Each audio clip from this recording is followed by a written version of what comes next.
Thank you, everybody, for coming. How many of you had the delight in knowing Janet Fitch? Okay, good. I see her friends are here. So she was a member of our church, and she was a very active member. And then she was very involved with the League of Women Voters. How many of you are members of the League of Women Voters? Thank you for joining. We know that Janet would want you to join again, renew your membership, because now more than ever, we want to defend democracy and empower voting. And so Janet was a remarkable person. Sadly, we lost her a year ago. We had a beautiful celebration of life at Alverno, which was packed with friends from this church and from her many activities. So let's take a look at this world's most dangerous women, wild women of the West. And we need some dangerous wild women now as much as we've ever needed them. So George, do you want to go ahead and start the film?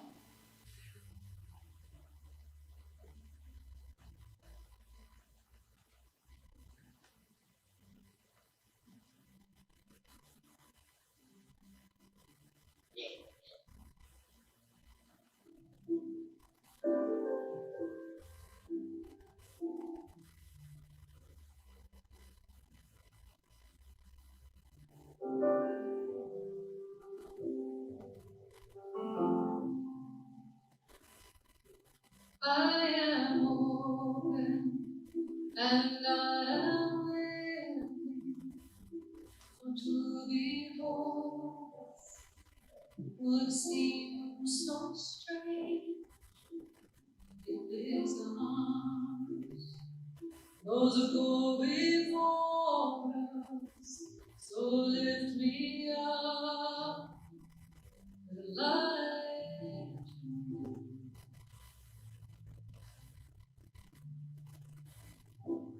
The winds of change caress us, even though they burn our eyes.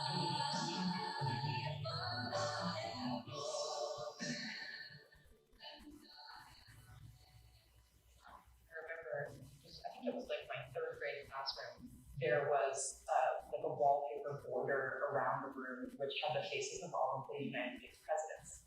And just having to sit in that room where I learned every day and seeing just white man, white man, white man, white man, white man, it was many, many years before I realized how deeply I internalized this idea that women and people of color cannot be leaders.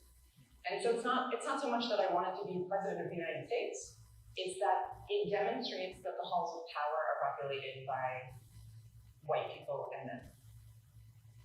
When I think about dangerous women, I think that it's easy to talk about Mary McLeod and her work in education. And that to me was something that was dangerous because who else was centering educated Black girls? To talk about Coretta Scott King, beyond her husband, she was also an activist who took up the work. Asada Shakur and Angela Davis, who are both still with us. I think that as we center Shirley Chisholm, Shirley Chisholm's push to make sure that even if they don't have a place to do at the table, you bring your own folding chair, that would also center the dignity of our lives.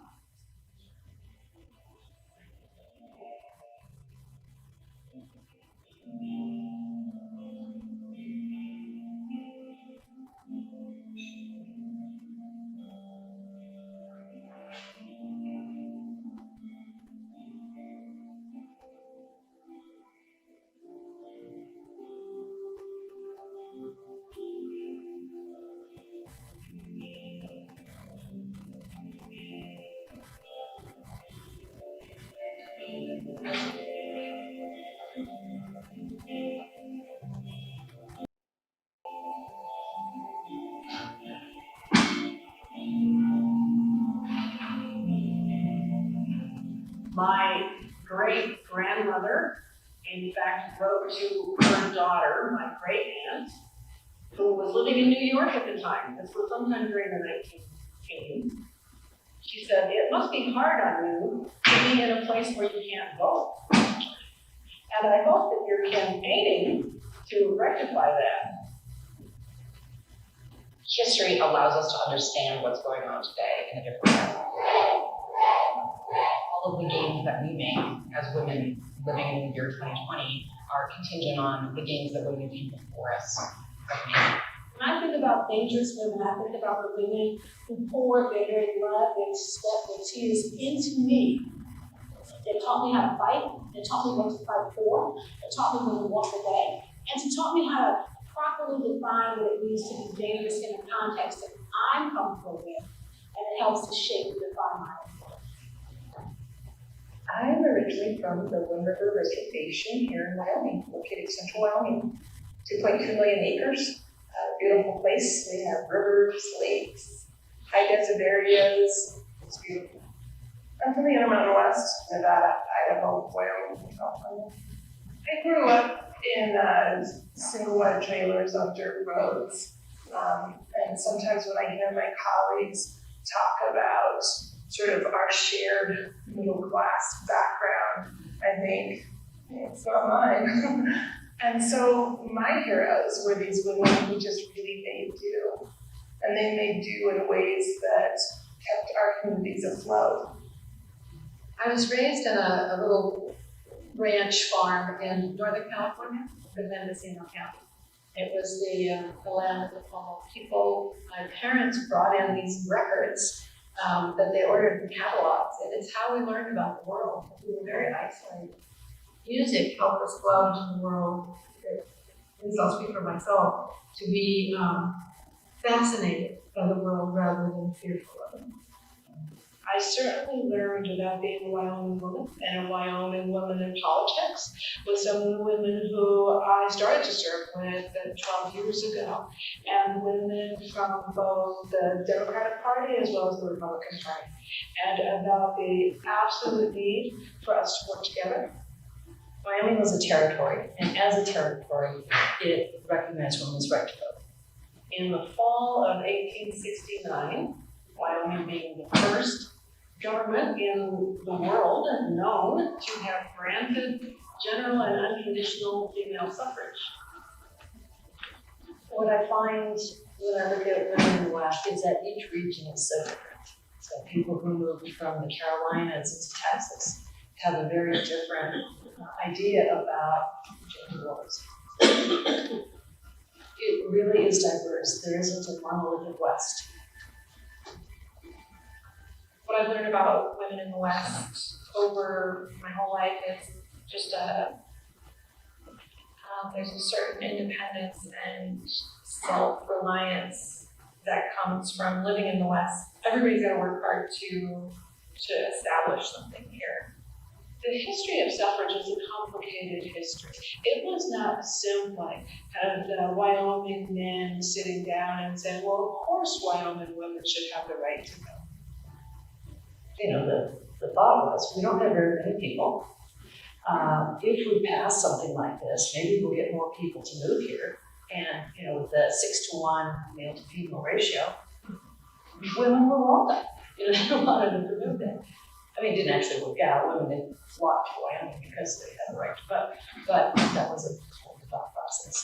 People don't move in as, you know, as empty vessels. They come bringing all their ideas with them. So there's a fairly large racist element in this.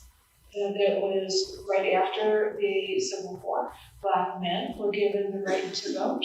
There is evidence that there were discussions about the kind of fear of having Black men vote, and therefore we needed more white voters, and where are we going to get them from? We will get them from our wives and daughters. We will get it from white women, right? I'm not proud of that history. I hate that history. The town we always went to when I was growing up was Lander. I always rode with grandma and grandpa, and they always talked Arapaho. It was really cool to hear that language just fluent, talking Arapaho. When they drive down Main Street at Lander and pointing out certain stores, they would say, granddaughter, that store right there, we weren't able to go into it until 10 years ago. They had a sign, right? No dogs or Indians allowed.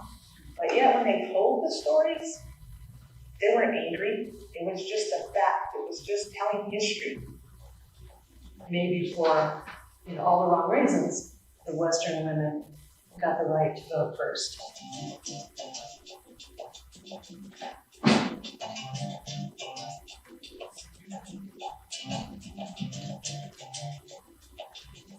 I too love our state motto. I love our moniker. We're the equality state, right? But we have work to do. In 1869, William Bright from South Pass City introduced a bill to allow women not only to have the right to vote, but also to run for office. And I think we focus a lot on the Suffrage Act and not so much on the corollary of women being able to hold public office, because that was hugely important. There's a fairly strong history of women holding office in Wyoming, including the first governor, Nellie Taylor Ross. She's quite well known worldwide. She was the first woman governor in the United States, apparently just by hours or days. So I knew we had the first woman governor, but I didn't know that she was considered for vice presidency. That's really interesting. And, you know, I think there are a lot of stories like that of women who are, you know, were doing important things, who have been doing important things, but those stories haven't been covered necessarily. And I think that's an important thing that we should work towards, opening up some of that history. Yeah, I look at those women, right, and it wasn't just Nellie Taylor Ross, it was Esther Hobart Morris, you know, but she was the first justice of the peace. And sometimes people want to tokenize those women, right? They don't understand just how fierce and good they were. Esther Hobart Morris had to sue her predecessor to get the books, and she didn't.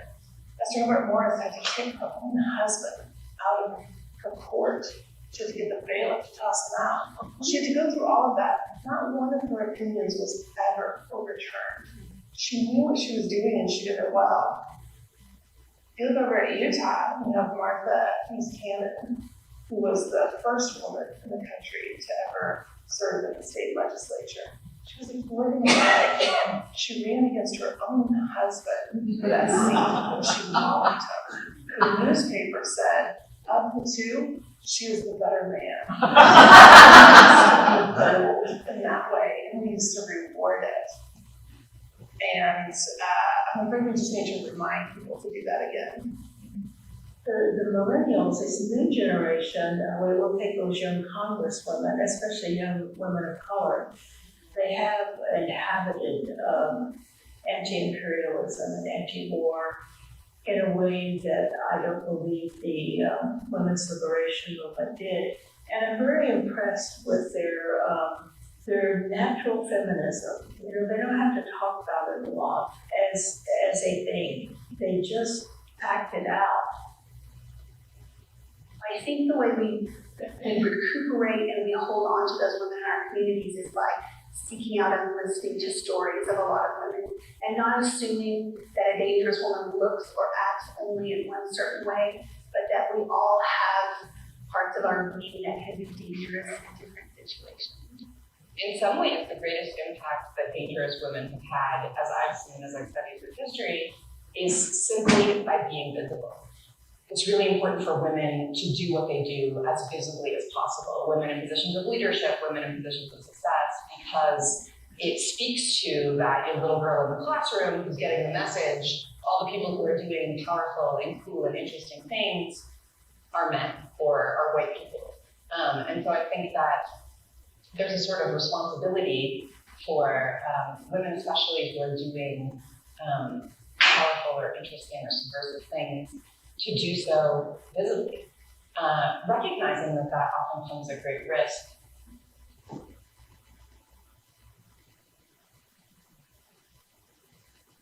Take Montana's Jeanette Rankin.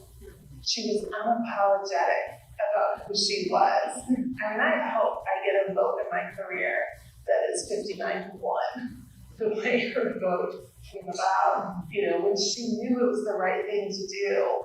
I think when people look at that and they say, how did Montana send someone to the U.S. Congress who's so singular, who had such a specific voice and a vision that was so far ahead of its time?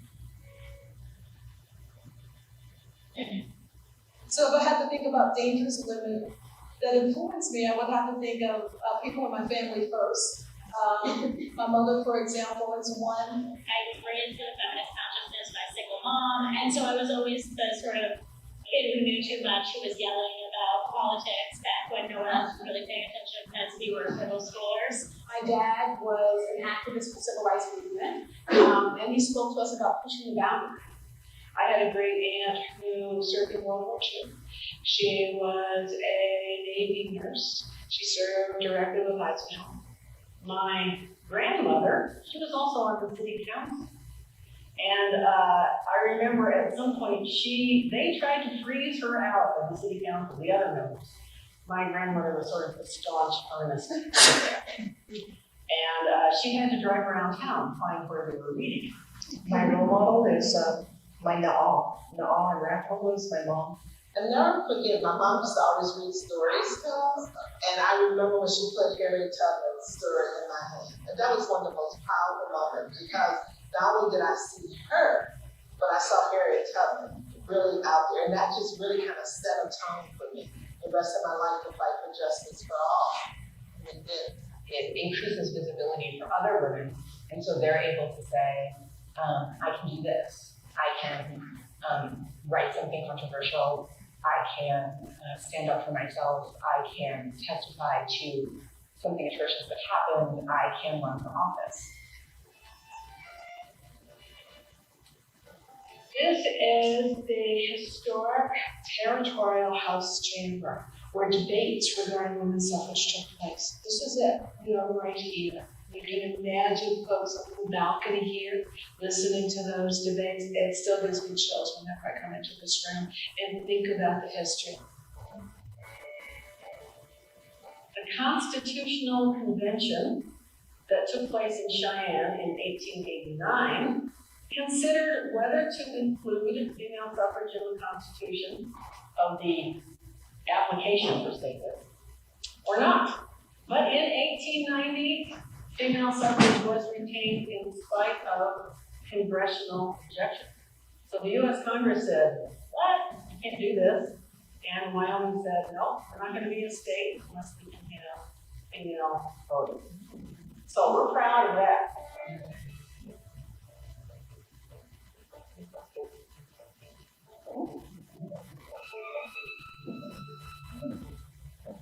When I think about that history, and I think about the men and women that I serve with today, the recognition of what we need to do because it's the right thing to do, I think about us positively, in part because of that history. But coming into this place, which has been overwhelmingly male, we have a bipartisan women's caucus. And not that we think the same, not that we agree on issues necessarily all the time, but we agree that we bring to the table a different perspective and that we want more of us at that table. So I acknowledge my grandparents' stories and my parents' stories, my auntie and uncle stories, that it was tough, that it was bad. I'm the first generation that wasn't forced or required to go to boarding school.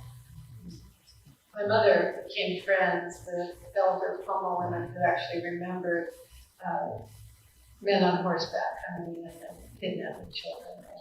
Kids were taken away from their homes and sent to rehabilitation type schools in Los Angeles. So when we moved there, that was still within the memory of grandmothers, great-grandmothers who went to school there. My father went to boarding school when he was 4 years old. I'm the first generation that was able to live with my parents and go to a normal local school. So it was important as a child to see the complexities of humanity.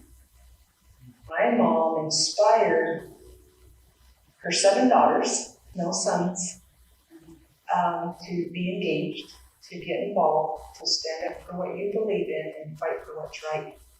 Even if you're the only one or feel like you're the only one. I think you hear that story echoed over and over in the American West. These women who really did it all. You know, they cared for their families. They were stalwart pillars of their community. And the institutional things that need to happen, they were the voice to make it happen. The Wyoming legislature, like so many others at that period of time, was designed to accommodate the work schedule of ranching men at the turn of the last century. What happens in January and February out here? For the most part, you don't do much. You barely can open up your door between the wind and the snow. They could do nothing. They were not out with their livestock. They weren't able to fix the fences. Right? And that is a very, very unaccommodating schedule for anyone other than those who are ranchers, those who are retired. You look around this body, and honestly, you see older, retired white men.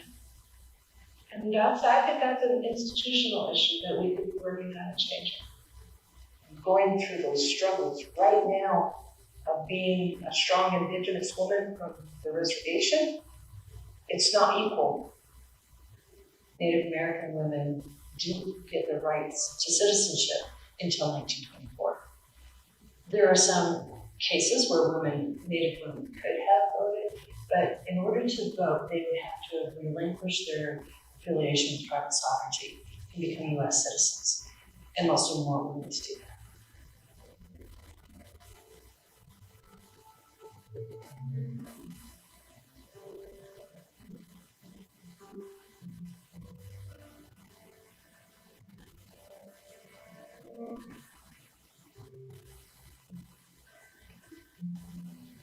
So I'm a minority, I know that. I'm a woman, but I'm an Indigenous woman, and then I serve and represent the Democratic Party, so a minority all the way around.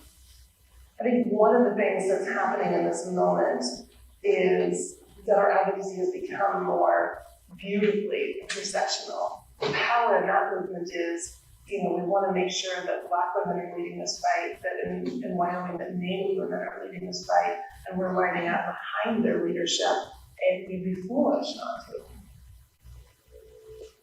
I respect my colleagues that have been in the legislature more and legislating and know the process more. So I was looking for guidance, right, mentorship, coaching, that type of thing. But when I push back or disagree, I've just been met with, I know what's best for you, and you need to do as I say. And I really feel I intimidate them. I really feel, because I'm Indigenous, that I intimidate that process because it's a change for them, right? I come with a whole new perspective. I have to believe that the voice that women, and when I say women, I mean trans women and femmes and non-binary, the women who've always been in Wyoming, are finding a way to connect with each other and build some political power in a way that we haven't before. I think maybe this is a turning point because with my adversity that I'm facing, I have an opportunity to frame what I'm going through, but I have an opportunity to frame what I think going forward is going to look like. That's what my mom taught me, is to have integrity and to know that I'm human and I'm going to make mistakes. But in my journey down the road, I'm always going to try to make the best informed decision for my people. And so if we think about the history of dangerous women or of the women's rights movement as one that has kind of ebbs and flows, peaks and valleys, instead of one that is just a straightforward march towards progress, I think that's really instructive.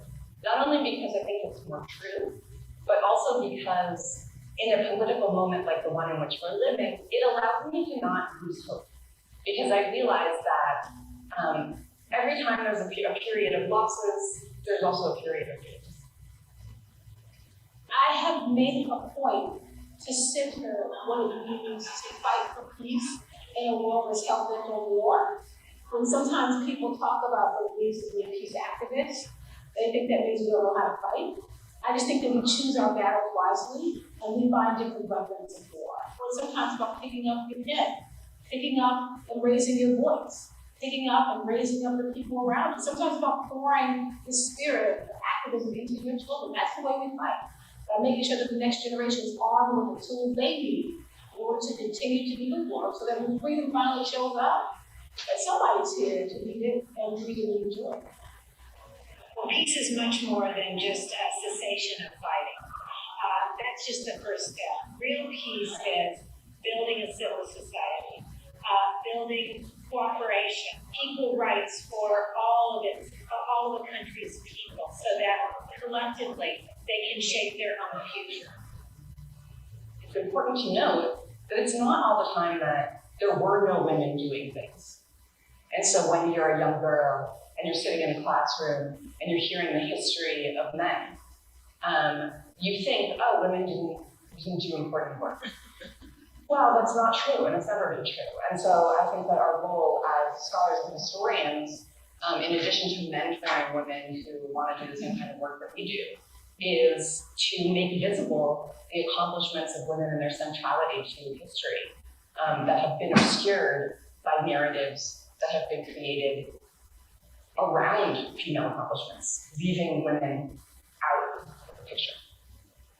I think it's important that women in Wyoming and in some of the other territories had gotten the right to vote so early on. It showed people back east and around the country that women could participate in government. Western civilization would not collapse because women were voting or holding office. And it inspired other women to become active. And I think it helped inspire the suffrage movement in general to keep women fighting for that right to vote. And when you look at how that came about, some of it is just that opportunity that's present in the West that isn't present in other places because we don't have the institution, we don't have the history and the baggage that comes with places that have been in process and have been holding women back for 100 plus years. I've had so many professors and colleagues in the academic community at the University of Wyoming that have really made a difference in my life and have modeled for me how it looks to make difference in a place that is motivated to ignore many historic injustices, but has also a conflicting history of revolution and talking back to power and just saying what needs to be said. It has to be living history. It has to be something that's worked at.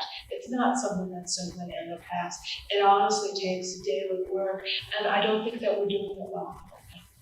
We could do more. So there's like some pretty easy benchmarks. But when I think about what I hope for regarding the future, I think that especially white women can do a better job at listening to the variety of their own stories, as well as to the really complicated and various stories that women of color and immigrants tell. Just to be able to understand through our own vulnerability, an access point where we can truly see other people as people. And I think that is a wish of mine that people just don't turn away, especially when they want to. I'd like to think that in 10 years from now, we'd be so much further.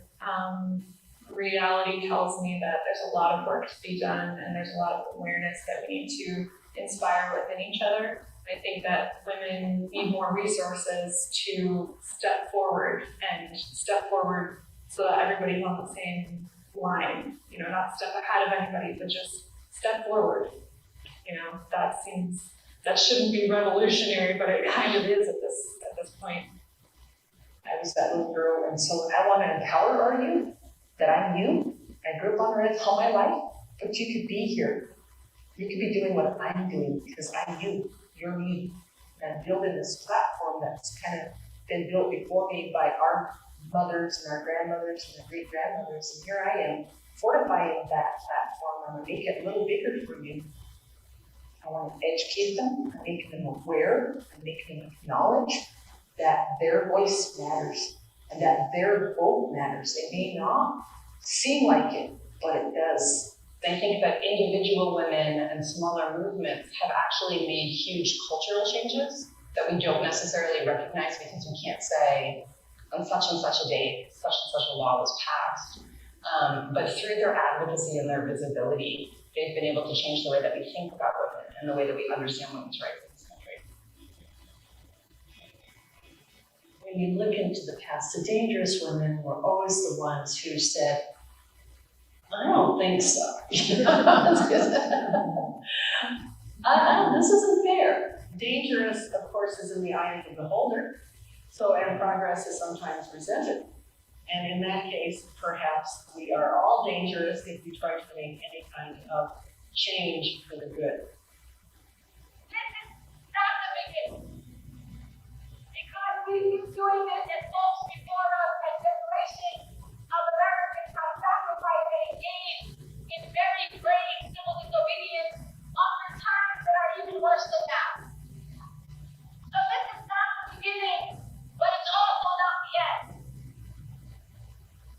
My dream has always been to be involved in the leadership of NWSA because it is the largest organization dealing with feminist issues from all different perspectives, whether you be a Black woman or a brown woman, whether you're a white woman, whatever perspective you're speaking about. Thinking about the ways in which we center conversation around people who don't gender identify as women. I think the feminist movement these days is becoming a lot more complex and a lot more nuanced. I think if you take the NWSA conference, for example, just looking through all of the presentations and all of the stuff that people are working on, it's incredibly diverse, and it's not just centered on women and gender at all. I mean, it's a lot about racial inequality and economic inequalities, a lot about gender identity and sexual orientation and sort of systems of repression around these things. And I think that we're seeing that in the broader society as well. I think it's really important to see how women have shaped social institutions, throughout our long period of history. There's like this unspoken layer that we can always look back to as a source of inspiration for us today. Even if we don't always feel powerful, the power's there if you are strong enough to go grab it. I am optimistic. I'm not very optimistic about the world, but I think we have to take on a very heavy burden, and if it has to be women doing it, we should do it. I don't know if I consider myself a feminist or not. I think I'm getting ready to be. I grew up with a very strong assimilationist consciousness. There are artists and scholars younger than I who are, I think, much more dangerous because they're one generation past us. I'm actually very excited. I think that in previous decades and historical moment, the momentum, right, was there. That's where I got my energy from. The second waivers, third waivers, first waivers, they would have had, but I want that to happen. I'm motivated particularly about the young people. So now is the right time where you can be young and be a social justice warrior. I'm young, but I've met people who are younger than I am that have so much value in what they're saying, so much vigor in what they want to be and helping outward onto the world. So I guess allowing space for that. Danger is our middle name. The Women's March was the most extraordinary, the largest demonstration in the history of the world. It really is a global movement for women's human rights and for social justice. And women are in leadership roles everywhere doing this work. I think this is a very climactic moment. It sort of feels like a constant climax is unfolding of the political and social. Every generation, as far as I can tell, every decade, it's given its stuff. We're given stuff. It's what happens when we're on this planet. And so this is our time. This explosion of female energy is probably more truly multicultural than it ever has been before. More knowledge about race and class and difference. It's not done yet. I want people to continue the struggle because as much as women have achieved in this country and globally in terms of political power, there's still a long way to go. And so we can't forget that the fight must continue. La lucha sigue, And I want to be part of that,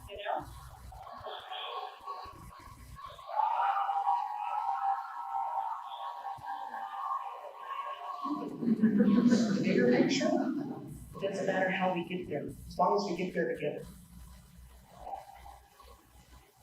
We are the planet. We are singing for our lives. We Are angry people and are singing for our lives.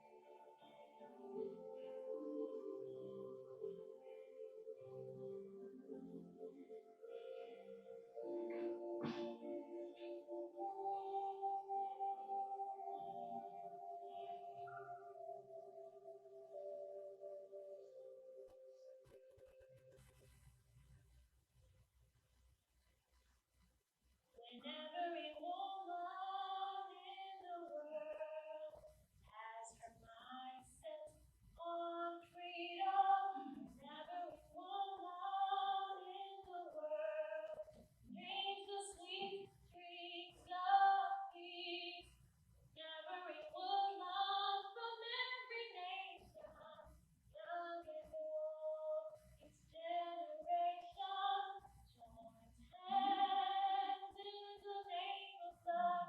There will be no war.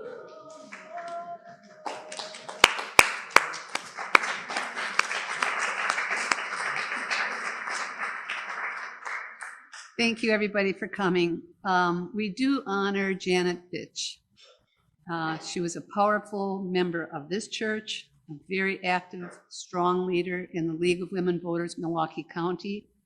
Please, in Janet's name, join the League of Women Voters, Milwaukee County.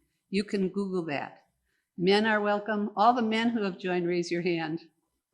Come on, Nico. We are 10% men. So you are all welcome when you want to continue this work for equity and justice. So as we say, the fight will continue. And then anyone who wants to step up and tell us, where do we go from here? What is your hope? So we're asking you to come to the mic because it's difficult with our streaming and also just to be able to hear you. So do I have any friends, any dangerous women ready to stand up?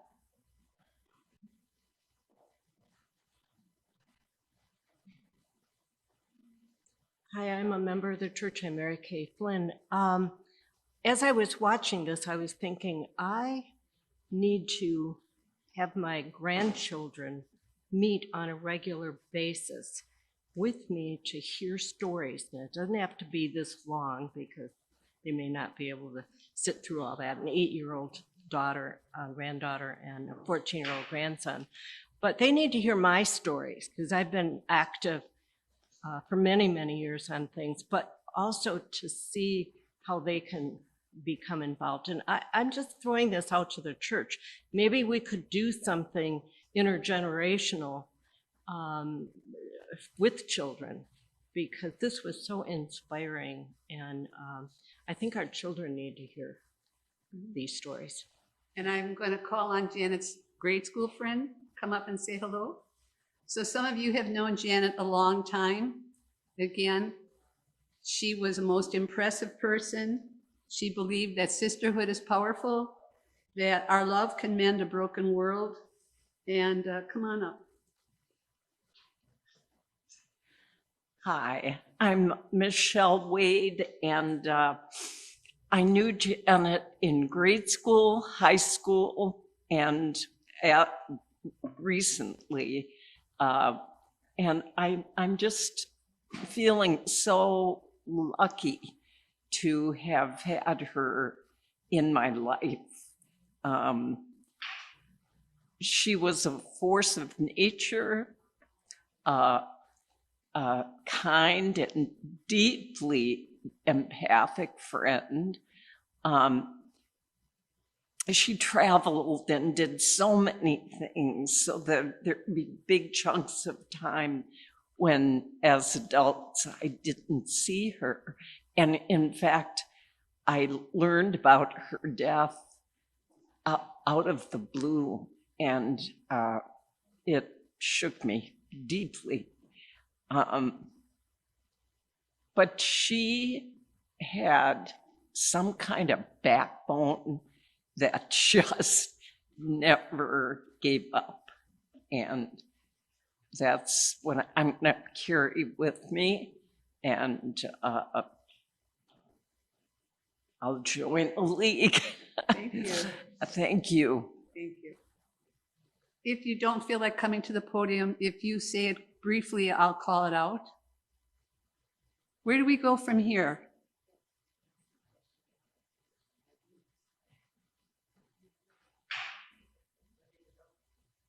So it seems we're pondering this.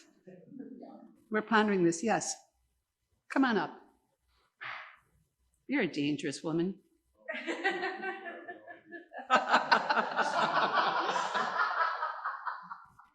Hi, I'm Jackie Paykel. I'm an OBGYN and integrative medicine physician. We just moved back from the Tampa area. We were gone for 10 years. I'm a veteran of the U.S. Navy, and I serve in the VA currently up in Tomah, Wisconsin. And I'm involved in a very important project right now, and I think one of the ways that we can make a big difference, all of us in this room, is to protect women and children, and to especially protect them, especially Black women who are dying at a more significant rate than any others as far as childbirth is concerned. We also have to protect their mental health. 25% of women that die in relation to pregnancy is because of suicide. We need to really focus our attention on this next generation that's coming in, and to make sure that women have the right over their own body. But more than that, we need to make certain that if they are going to have children, that we support them in that endeavor. We have 3 grown men, one of which is very concerned about having another child and bringing that child into this world. And because of what has happened just within the last couple of weeks in this country, they've perhaps decided to not have any more children. And I understand that, but this is going on at such a significant rate, but also that we have not empowered our young families to take hold and to move forward with confidence. And this is one of the most egregious issues that we have going on right now. But where it can begin is that we can support our young women who are having children, partnered, unpartnered, same-sex partner, doesn't matter. We just need to be able to support our women who are having children so that we have the worst maternal mortality and neonatal mortality in industrialized countries around the world. And I think that that's a very important place for us to start. Thank you. I appreciate it. So again, I'll put in a pitch for the League of Women Voters. I am the membership chair. I serve on the board, and one of the committees I love working with is reproductive rights. And so we will not give up. We're not going back. And the other thing is April is another election. I know you're going, oh my goodness, we just worked so hard to get out the vote. But April is another very important election. It's the Supreme Court. And so I can't be partisan and tell you why I care. But what the sister just said is another big reason of why I care. Other comments? Well, then I will thank you. Oh, come on. I have a question. Yes. Can we get copies of this? Yes. Okay. So we will put this on First Unitarian Society of Milwaukee YouTube. So look up First Unitarian Society YouTube, and we will have a link to that. It'll probably be ready to be shared in a day or two, right, Mark? It gets recorded very quickly, right, George? By tomorrow, you can take that and share it. You will find a lot of forums if you look up First Unitarian Society. Yeah. probably Google this and watch this yourself on Vimeo, but you look at past, if you have a Vimeo account, then you be able to access it, just the same. Yeah, otherwise you need that password,